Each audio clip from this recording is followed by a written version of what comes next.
Hello, it's Nikki. Today I am recording this on the 31st of January 2024, but even though that timing might be lovely, might be great, it doesn't matter when you're watching this because I know that I have had breakthroughs on my birthday or the 1st of January, but I've also had breakthroughs on random Tuesday mornings where it's cold and dark and I've had a nightmare of a day. You have to be open to it, and you can be open to things changing. And I know society wants us to only think that we can have our best ideas when we've got the brand new notebook, or that we can write the best thing ever when we're on a beach or at our Pinterest desk. And it's just not the case. And I know there are superstitions around morning routines, or like, I've got to have these things in place, otherwise I'll break the curse. I think there are so many different ways that you can do things, and different things bring different energies. But today I want to reflect on January, because this is where the work begins. And the work sounds so heavy, but I promise you, the way that I'm going to share this, I want you to receive it lightly, almost like, you know, a balloon that you can bop in the air of like, okay, this is something that I can play with. This is something that I can think about. Because sometimes when we talk about the work, it can feel heavy. It can feel overwhelming. It can feel like we have to endure it almost. So I want you to think back to the beginning of this year and ask yourself, what hopes and dreams and plans and ideas and shifts and all of those things that you had in your mind. And I want you to spend some time with them, and also give yourself full permission to edit those, to go back and rework them. Maybe as you've gone through these 31 days, you've had a moment where you're like, I thought it was this, but actually something else has happened, something externally has happened, and now that doesn't work anymore, or I found another way, or something else has sparked my decision. So this is about really looking at your goals and looking at the flexibility of them, really exploring them and seeing what's going on. Because life does happen and move in mysterious ways sometimes. And so we have to be open to a different way. And the number of times where I wrote out this beautiful strategic plan and the way that the thing appeared was in a completely different way. And that's why I always have like one ear up, like, oh, maybe there could be a different way. Let's just see how this could happen. And now at the first kind of marker of the year, the 31st of January, I want to give you 3 questions that I hope will shift you into action. So the first, I've touched on it slightly, the vision for this year. Is it what you thought it would be? Have other things come into play? Does your goals list, your vision board, or whatever it might be, or those thoughts, those feelings, is there something else? Is what you created, is what you thought about actually representative of what's happening? Now, here is something that I have noticed in my own goals. The goals that I set for 2024, and having got to the end of the first month, the goals that I set were actually too small. They didn't scare me enough. They weren't stretchy enough. They were doable.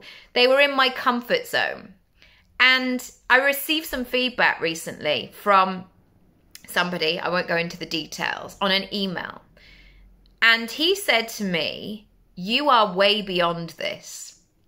You are way beyond this. With your background, with what you've done, you're way beyond this. And I didn't know this person, but honestly, it stopped me in my tracks, and it made me think, oh, okay, thank you. Firstly, like, I received the compliment. Secondly, I sat with that discomfort of receiving a compliment because I'm not very good at it. And thirdly, why did I hold myself back? in that moment? Why did I box myself into something that probably deep down I knew I was way beyond? So yeah, that was a whole situation. So the first check-in is with the vision. What is it? Where are you going? And what do you now know? What have these last 31 days taught you? Maybe you've suddenly been following somebody on social media who have shown you a way where you're like, oh my goodness, I thought that would be my 5-year plan. But the way that they said it and the way that they broke it down, maybe I could do that this year. Oh, interesting. Right. I want you to pay attention to all those little sparks along the way. The second thing, where are you right now? How's your January been? Have you been showing up as that person that you said that you wanted to be? Is your word and your action this close? And this has to be done without judgment or shame or, overly going over the same things. But I think it's good to have that reckoning with yourself of like, wow, yes, I did say that I wanted all those things. And I've had this in my own life sometimes, and yet I've done nothing about it. Interesting. So therefore, if I've done nothing about it and I've just said that I want it, I can't blame anybody else, only myself. I have to get in touch with the reality of the situation. So I want you to think of where you are right now, but also considering the steps that you have made. So where you are right now, like I feel really good about the running situation. Tomorrow is day 75. I'm well excited for day 75 because I've watched so many people for years doing 75 hard. I don't know if you're familiar with that thing. I'm not quite in a position to do 75 hard. I mean, you might say that it's a limiting belief, but with my current circumstances, I feel like it wouldn't just be hard.